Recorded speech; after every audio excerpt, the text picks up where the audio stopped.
لا إله إلا الله محمد رسول الله ربي اشرح لي صدري ويسر لي أمري واحلل عقدة من لساني يفقه قولي اللهم بارك عليه ما شاء الله لا قوة إلا بالله كرتين ينقلب إليك البصر خاسئا وهو حسير. Assalamu alaikum notre chère communauté, assalamu alaikum nos fidèles abonnés, nous vous remercions davantage de votre interaction sur le compte Masha'Allah Rabbi. À toi qui est tombé sur cette vidéo aujourd'hui, nous vous demandons de vous abonner, de mettre les vidéos en favori Masha'Allah Rabbi pour suivre vraiment nos conseils qui sont relatés en partie, Inch'Allah, la plupart des vidéos. Masha'Allah, aujourd'hui on va parler sur ce sujet-là dont on a reçu beaucoup de commentaires et qui nous dit, voilà, il y en a qui écrivent, moi j'ai tout fait, mais j'arrive pas à atteindre le niveau de la guérison. Il y en a qui disent que j'ai fait des efforts, mais j'ai l'impression que mes efforts sont sabotés. J'ai l'impression que je guéris pas. J'ai l'impression que c'est aujourd'hui même que je suis plus fatiguée, malgré que j'utilise le Coran ou je fais, le traitement avec la ruqya, le traitement avec la médecine prophétique. Je vous comprends. Et que je vais vous expliquer cette fausse illusion. Vous avez l'impression que vous n'avancez pas. Vous avez l'impression que vous ne guérissez pas. Vous avez l'impression qu'en fait, c'est fini pour vous. C'est ça le piège du diable. Il veut que vous abandonniez catégoriquement et totalement. Il veut créer chez vous une illusion de désespoir. Et qu'une personne, un être humain, quand il est désespéré, qu'est-ce qu'il fait? Il ne fait plus rien de sa vie. Il ne croit plus rien de sa vie. Tout ce qu'il fera, il va le considérer comme quelque chose qui n'aura pas de fruits, qui n'aura pas d'issue. Pourquoi Allah nous promet le paradis? Pourquoi notre Seigneur subhanahu wa ta'ala nous promet le paradis? S'il nous avait demandé, certes, de l'adorer simplement, on l'aurait fait avec son aide et sa guidance. Mais Allah, il sait mieux ce qu'il a créé. Et que même votre cerveau, si vous avez tendance à procrastiner, je vais vous donner un conseil qui va vous aider vraiment, même si vous n'avez pas envie de faire les choses, que vous allez le faire. À chaque fois que vous sentez que, en fait, vous perdez la motivation, vous avez envie de faire les choses, mais comme si que vous êtes menotté. Vous remettez toujours à lendemain ce que vous devez faire aujourd'hui. C'est ça qu'on appelle la procrastination. Dites à votre cerveau qu'il sera récompensé. Oui, l'être humain, il est comme ça. Donc, Allah ne nous laisse pas seulement dire que adorez-moi. Mais dans beaucoup de versets, dans le Coran, Allah nous parle du paradis, de même qu'il nous parle de l'enfer. Cela veut dire que l'homme, il est naturellement comme ça. Tous ses efforts doivent être accompagnés d'une récompense, même si ce n'est pas ça la base. Mais c'est le cerveau qui est comme ça. Le cerveau, quand il pense qu'il n'y a pas d'issue, il n'y a pas de récompense, il va se dire, pourquoi je vais faire ces choses-là? Pour rien du tout. Non.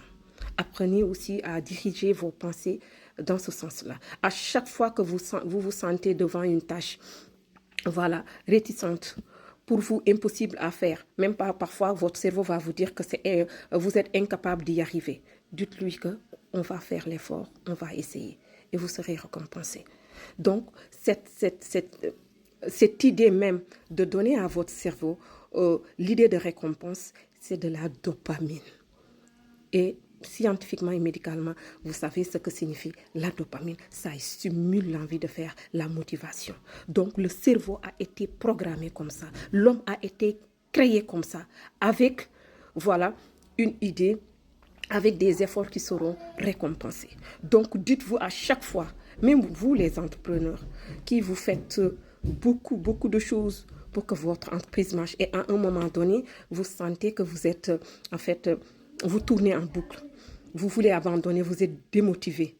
Sachez programmer dans vos activités, dans votre structure et aussi au niveau même de votre système de pensée, une sorte de promesse de récompense. Et que sachez aussi tenir cette récompense-là, même si c'est minime.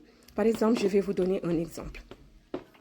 À chaque fois que je me voyais réticente dans une tâche à faire, je parler à mon cerveau sur des choses qui sont petites. Hein. C'est pas, une récompense, ce n'est pas quelque chose qui est grandiose. C'est quelque chose quand même, vous donnez à votre cerveau en guise d'avoir fait cela.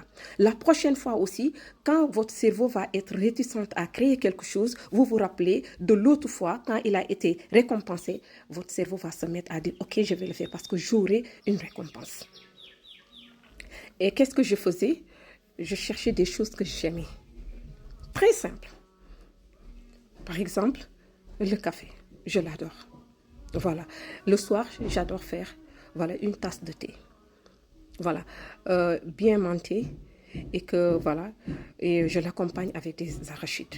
Et à chaque fois que je pensais à ça, je commençais à être apaisée et je commençais à sentir le goût du menthe et tout ça. Et donc, je disais à mon cerveau, ok, je vais t'offrir une bonne tasse de thé. Voilà, menthe. Et voilà, ça va réconforter. Je l'ai fait le premier jour et je me suis sentie vraiment motivée de faire cette tâche-là. Jusqu'à ce que j'ai créé une habitude. Et à chaque fois que je faisais quelque chose que je terminais d'abord, dont je procrastinais, je ne voulais même pas faire, à cette même heure, qu'est-ce que je faisais? J'arrêtais tout. J'allais m'offrir 1 minute ou 5 minutes vraiment à moi seule. Je laisse là-bas mon écran, ou parfois je prends aussi mon écran, j'écoute des choses que j'aime, qui m'apaisent, voilà. Et que là, ce moment de détente-là, en fait, je me trouvais vraiment un peu accomplie d'avoir fait cette tâche-là. Jusqu'à ce que j'ai trouvé cette astuce-là. À chaque fois que je promettais une chose, même si c'est minime, à mon cerveau, j'arrivais automatiquement à faire cette tâche-là et que moi aussi, je l'ai récompensé pour ça. Donc, je vous donne simplement un exemple. Vous pouvez savoir, comment savoir récompenser son cerveau. Vous connaissez les choses que vraiment qui vous tiennent, même si ça vous coûte rien, mais vous aimez vous détendre, vous aimez marcher, promener. Essayez de faire ça, ça va marcher, Inch'Allah Rabbi. Donc, on revient à ce sujet-là concernant ceux qui disent qu'ils ont fait beaucoup d'efforts, mais ça n'a pas marché. Vous avez l'impression que ça n'a pas marché. Sachez que aussi vous êtes dans un terrain de lutte. Dans un terrain de lutte et que ce n'est pas les coups que vous recevez qui sont importants, mais le fait qu'à chaque fois que vous recevez ces coups-là, vous arrivez à vous relever. Et que Allah nous a dit dans son Saint-Coran, Masha'Allah, que les shayatines, ils n'arrêteront jamais de vous combattre jusqu'au jour où vous abandonnez votre foi. Cela veut dire que ce qu'ils visent, c'est votre foi. Tant que vous avez votre foi, ils ne vont pas vous lâcher. Mais aussi, que certains ne se disent pas, ok, à quoi sert donc d'avoir cette foi-là si on sera combattu? Mais sachez qu'il y a une récompense divine, le paradis. Wala darul akhiratu khayrun. Ce qu'on vit là, c'est une courte durée. On est appelé à retourner. Et que l'autre vie, elle est éternelle. Et cette récompense en vaut la peine. Et que eux, disiez-vous que les efforts qu'ils font, cet acharnement qu'ils font pour vous combattre, c'est votre vie, c'est votre foi, c'est votre futur, c'est votre lendemain, c'est votre relation avec Allah, c'est même votre réussite dans cette vie-là et l'au-delà. Donc, dites-vous que les efforts qu'ils font, le temps qu'ils font, l'acharnement qu'ils utilisent pour vous combattre, vous pouvez le faire pour voir. Pourquoi? Pour vous sauver, pour sauver votre foi, pour sauver votre vie. Parce qu'il faudra aussi qu'on se dise la vérité. Être avec Allah, c'est être sincère. Ne dites pas que je veux être dans Hizbullah et je ne veux pas combattre. Je veux être dans Hizbullah et je ne veux pas adorer Allah. Et à chaque fois que ce sera difficile, je vais me retirer. Non, ça, ce n'est pas de la sincérité, ce n'est pas de la foi. Avoir la foi, c'est dans n'importe quelle situation. C'est d'accepter d'abord son destin, qu'il soit comme on le souhaite ou comme on ne le souhaite pas, mais aussi c'est de combattre dans le chantier d'Allah. Et que sachez que ce combat-là que vous faites, vous ne le faites pas pour Allah, vous ne le faites pas pour une autre personne, vous le faites pour votre propre âme, parce que Allah, il n'a besoin de rien.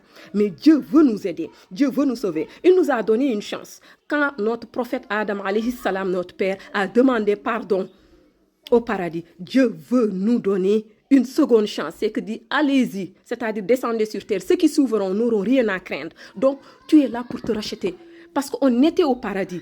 Donc, fais tout pour retourner là où tu étais avec l'aide de Dieu, Inch'Allah.